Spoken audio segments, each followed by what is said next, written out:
मल्या अंधारात शिरून नाहीसा झाला. त्या रात्री गोपाळरावाला गगन ठेंगणं वाटलं. आपल्या मागे मल्ले आहे, त्याचा दोस्त नरशा आहे. त्याला त्या रात्री भरपूर नीज लागली. चैत्र गेला नि वैशाख निघाला होता. चैत्र पालवीनं झाडं नटली होती. त्यांचा बहर मनाला भुरळ घालीत होता. नवे मुगारे, नवी पाने यामुळे तो खोरा सुंदर दिसत होता. त्याचा तो बिलवरी बहर डोळे दिपीत होता. ओसाडवून खात पडलेल्या काळ्या जमिनीला त्यामुळं नवीन शोभा येत होती. प्रत्येक झाडाला नवी पानं, नवी फांदी फुटत होती. आणि तसंच माणसाचंही झालं होतं. वैशाखात लग्नतिथींना गणती नव्हती. लोक त्या तिथी धरून आपलं लग्न उरकीत होते. जुन्या झाडावर नवी फांदी यावी तद्वत स्वैरी करून जुन्या झाडाला नवी फांदी आणत होते. घरोघर लग्नाचा विचार होत होता. काही लग्न जुळत होती तर काही उरकली जात होती. कित्येक दारात मांडव उभारले जात होते. कित्येक वराती फिरत होत्या. काही मांडवात सनया भैरवीचे गंभीर स्वर घुमीत होत्या.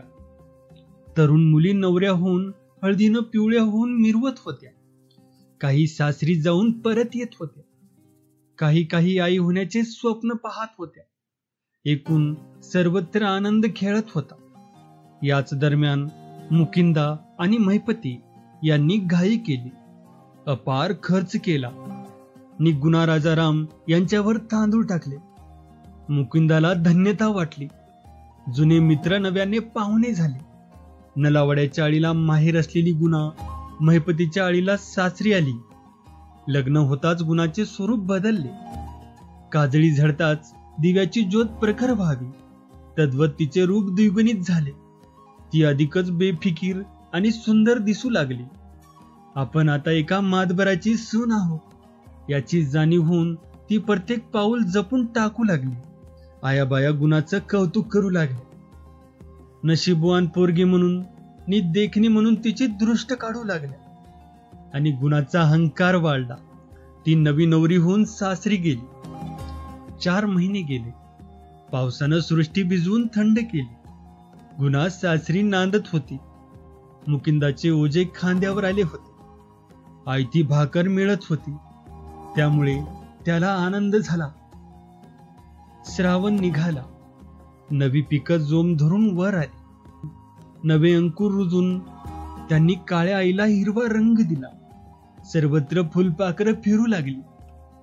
विद्रूप सुरवंटाची सुंदर फुलपाखरं होऊन सर्वत्र फिरत होती.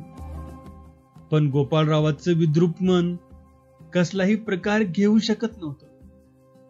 मी या खोऱ्याचा मालक आहे. आजपर्यंत नि आत्ता मी या खोऱ्याचा कर्ता आहे. लोकांनी आजपर्यंत माझ्या पूर्वजांना सरकार म्हणून मुजरा केला, तसाच त्यांनी मलाही मुजरा केला पाहिजे. सर्व माझ्या अन्नावर जगत आहेत. सर्व माझी कुळं आहेत. माझ्या जमिनी खंडाने करून संसार करणारे शिरजोर झाले तर मला इथं राहता येणार नाही. मुकिंदा, महिपती हे जरी माझं कुळ नसले तरी त्यांनी माझ्या हुकुमातच नांदलं पाहिजे. त्यांनी माझ्याशी वैर करणं हा अपराध आहे.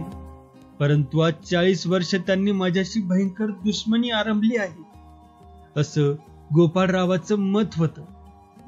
नि ते कधीच बदलण्याची शक्यता नव्हती. उचापत्ती, कुरापत खाणणे, चिथावणी देणे हा त्याचा स्वभाव कायम होता. त्याच्या जवळ आलेला नि वाईट मार्गाला लागलेला माणूस त्याला अधिकच श्रेष्ठ वाटत होता. सकाळ झाली होती. माणसं रोजचा उद्योग उरकत होती. पेठेत मोठी माणसं एटीत मिरवीत होती. दुकानदार दुकानाच्या फळ्या बाजूला करून गिरायकाची वाट पाहत होता. चावडीत परसू पाटील टाळूवर पागुट ठेवून पान खात होता. कुलकर्णी आपल्या कामात गुंतला होता. गुंड्या रामुशी कुऱ्हाड मांडीवर घेऊन आपल्या जागी बसला होता. गुंड्या, टपाल आलं का? करीमनं येऊन हळूच विचारलं. पण गुंड्या चिडला.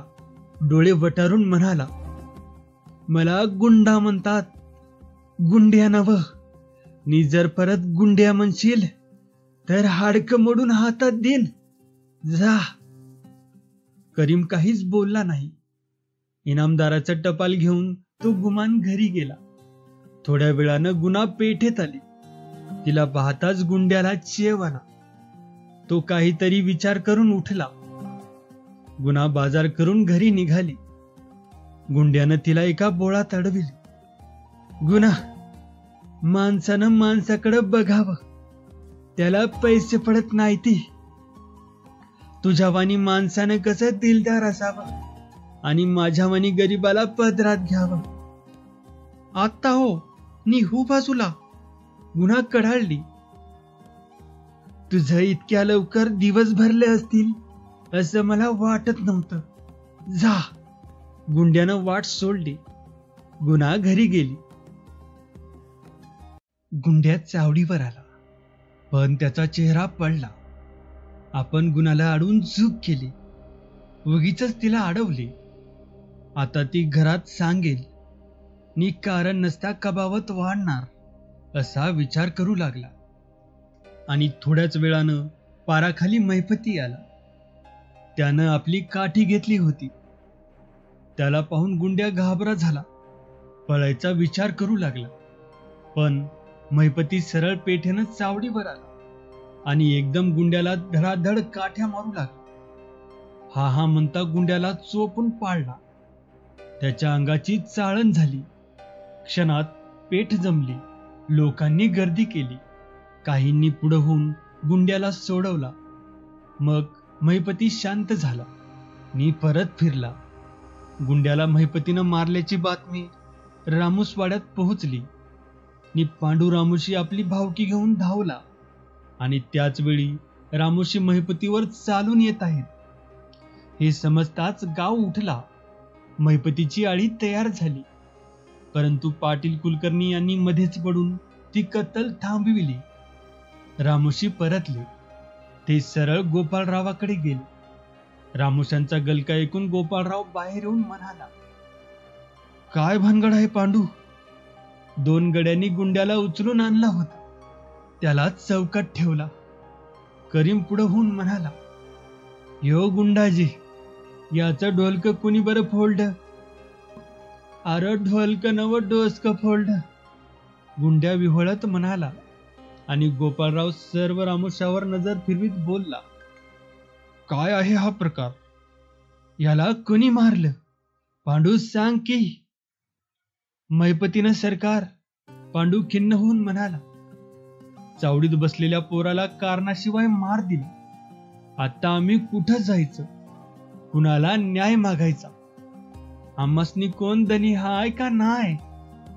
जोपर्यंत या येळापुरात मी आहे तोपर्यंत कुणावरही अन्याय होणार नाही.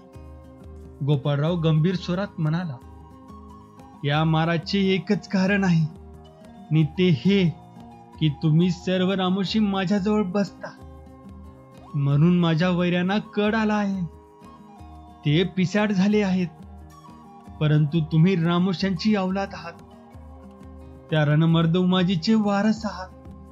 आता स्वस्थ बसू नका. आत्ताच्या आता जाऊन मुकिंदाला या अन्यायाचा जाब विचारा. नंतर येऊन माझा जबाब ऐका. माझा जबाब हा वज्राप्रमाणे असेल एवढंच आता सांगतो. जा. या शब्दांनी रामोशांना चेव आला. ते डोकी तरकटूनच वाड्याबाहेर पडले. अशी हत्यारबंद माणसं घेऊन मुकुंदाकडे जाणं बरं नाही असा दूरचा विचार करून पांडू फक्त माधूला बरोबर घेऊन मुकुंदाकडे गेला. गुना एकटीच घरात होती. पांडू दाहक स्वरात म्हणाला, बाई, आबा कुठं आहे ती? देवळात गेल्या ती, बसा. असं म्हणून गुणानं घोंगडं आणून त्यांना दिलं. पण महादू बसला नाही. तो तसाच उभा होता. थोड्या वेळानं रामू आला. महादूला उभा पाहून म्हणाला, ए महादू, बस की. असा उठावानी उभा का? हा? ए, तू मला हुडबीट म्हणू नका. महादू बिथरून म्हणाला, नाही बसणार. का र? काय झालं? रामू खवचटपणे म्हणाला, देशमुखाच्या पायरीवर बसून तुला बरं वाटतं नी घोंगड का टोचतय भय? तू मला शहाणपण शिकू नका. माधू खेकसला आणि मुकिंद आला. माधूला उभा पाहून म्हणाला, माधू बस की, उभा का? तसा महादू बसला आणि रामू खाकरला आणि महादूनं नाक फेंदारलं. मुकिंदा जवळ येऊन बसत म्हणाला,